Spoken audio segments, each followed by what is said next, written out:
북한의 화성 14호가 게임 체인저가 될 것이라는 데는 이견이 없는 듯하다.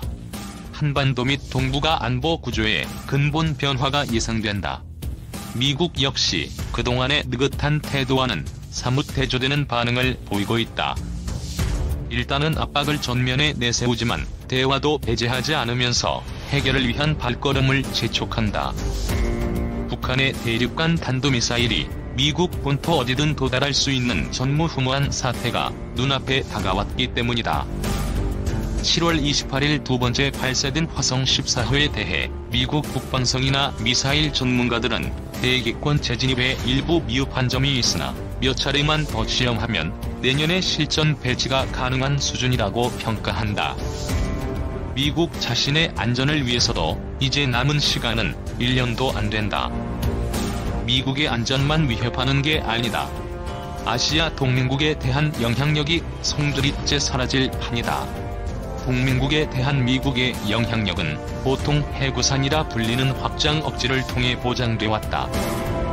북한이나 중국이 한국, 일본 등을 핵무기로 공격하면 미국 본토가 공격받았을 때와 같은 전력 수준으로 응징 타격한다는 개념이다.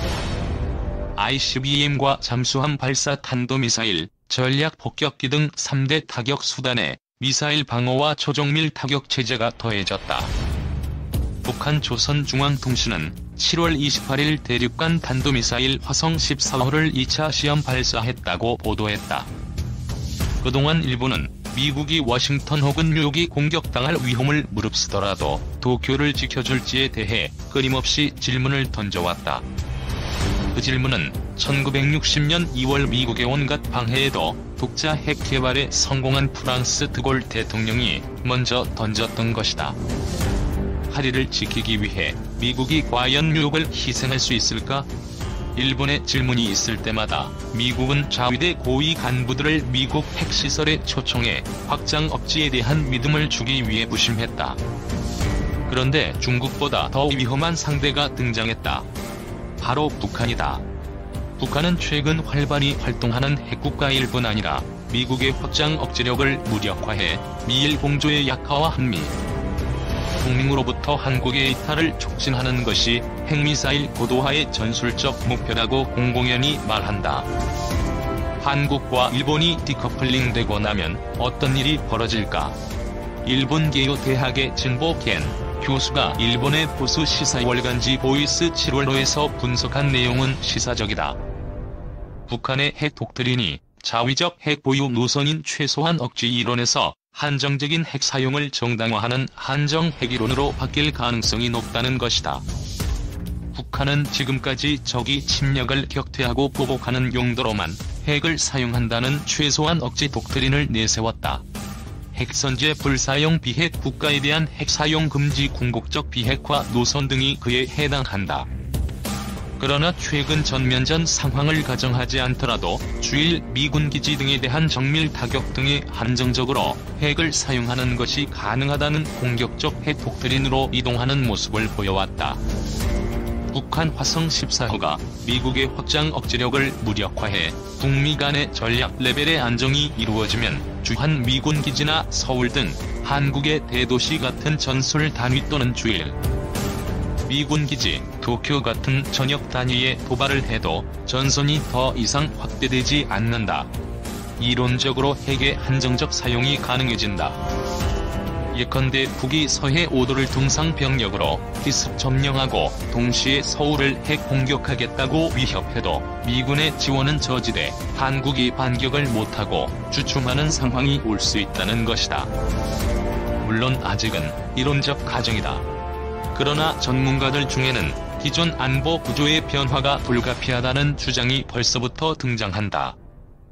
안보 전문가 휴화이트 오스트레일리아 국립대학 교수는 국내 한 일간지와 인터뷰하면서 미국의 확장 억지력에 대한 신뢰가 매우 낮아져 아시아, 태평양 지역에서 미국의 전략적 위치가 약해지고 중국의 영향력이 강해질 것이다라고 지적했다. 이 같은 불균형 상황은 과연 지속 가능할까? 화이트 교수는 이런 상황이 되면 한국과 일본은 원하든 원하지 않든 독자 핵무장으로 갈 수밖에 없다라고 전망했다. 경북 경주 월성에 있는 사기의 가압중수로 형원자로에서 그동안 추출해 쌓아놓은 폐연료봉을 재처리하면 무기급 플루토늄 26톤을 얻을 수 있다. 한국과 일본은 그동안 당사자이면서 당사자가 아닌 듯 소외돼 있었다. 미국이 유사시 핵으로 지켜준다는 믿음이 있었기에 가능한 구도였다. 그러나 그 신뢰가 깨지면 먼저 일본이 움직일 것이다. 그동안 일본은 중국의 군사적 불기와 미국의 쇠퇴 속에서 늘 기회를 엿봐왔다고 할 수 있다. 일본은 이미 도카이 지역에 핵 재처리 시설과 농축 시설을 보유하고 있다. 언제든 무기급 플루토늄과 고농축 우라늄을 추출할 수 있다. 북한이 현재 보유한 플루토늄은 약 50kg이다. 일본이 유럽에서 수입해 보유 중인 플루토늄은 40톤이다. 2011년 7월 21일 아사히 신문에 따르면 일본은 이미 플루토늄 10톤을 비축 중이라고 한다. 핵무기 1250개 분량에 해당한다. 미국, 러시아, 영국, 프랑스에 이어 세계에서 5번째이며 아시아에서는 단연 압도적으로 많은 양이다. 한국도 핵무장 대열에 들어설까? 한국의 핵잠재력은 그동안 잘 알려지지 않았다. 그런데 2015년 4월 미국의 저명한 핵 군축학자 찰스 퍼거슨 미국 과학자연맹 회장이 그 실상을 공개했다. 이른바 퍼거슨 보고서에 묘사된 한국의 핵무장 잠재력은 충격적이다. 단적으로 경북 경주 월성에 있는 사기의 가압중수로 형원자로에서 그동안 추출해 쌓아놓은 폐연료봉을 재처리하면 무기급 플루토늄 26톤을 얻을 수 있다.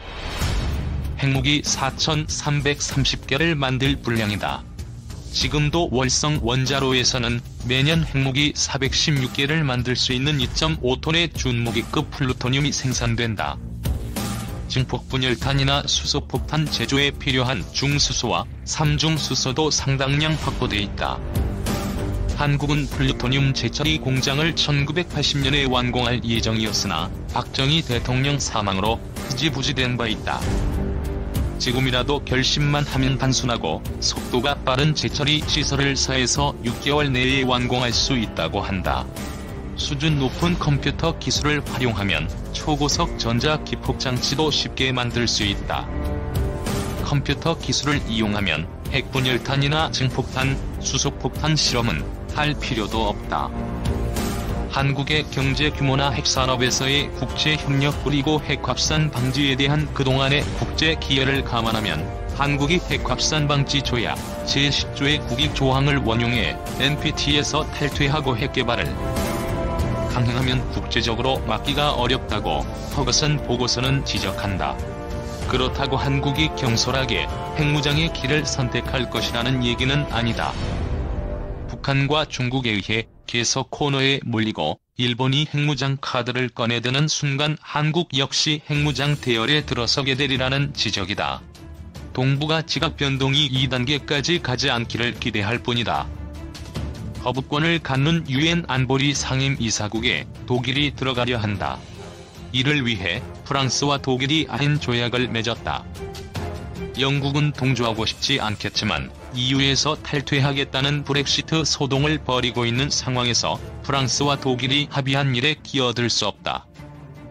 미국과 러시아가 보더라도 독일은 그만한 대우를 받을 만하다. 중국은 여기에 끼어들 주제가 되지 못한다.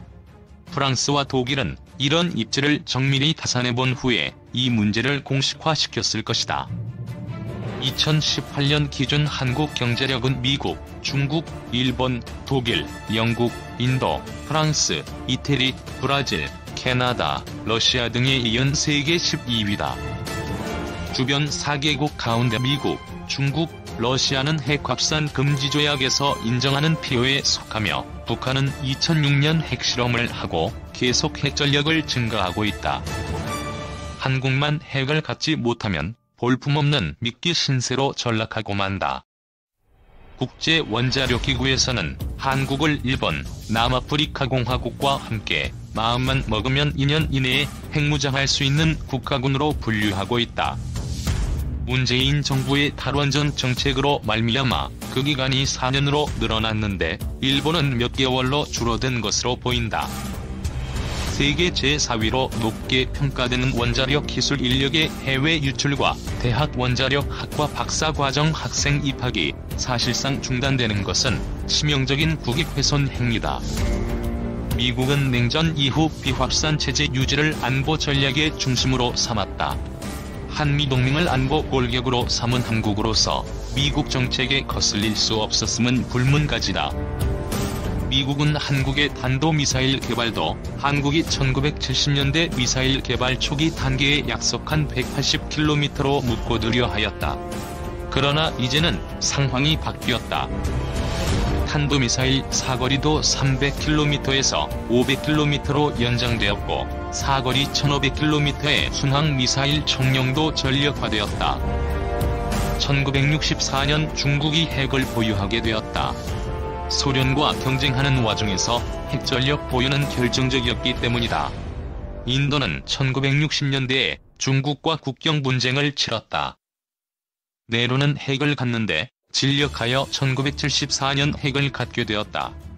영국에서 공부한 제3세계 지도자 네로를 미국이 저지할 수는 없었다. 인도는 우라늄 조달에 문제가 없었으며 미국과 영국에서 교육받은 핵과학자가 충분히 있었다. 이에 자극받은 파키스탄은 1998년 핵을 갖게 되고 나아가 북한이 2006년 핵을 갖는데 큰 역할을 하게 된다. 우리 정부도 한미동맹 관계 유지를 위해 생각을 다시 해야 하지만 미국도 그에 상응하는 전략 변환을 해야 한다. 한미연합 사령관을 지낸 장군들이 앞장을 서야 한다. 세계 제12위 국가가 그에 상응하는 준비를 하는 것이 마땅하다고 생각을 바꾸어야 한다. 한국과 미국의 군과 민간 전문가들이 힘을 모아야 한다. 핵 선택지를 갖겠다는 의사 표시만으로 북핵 문제에 대한 우리 입지는 달라진다.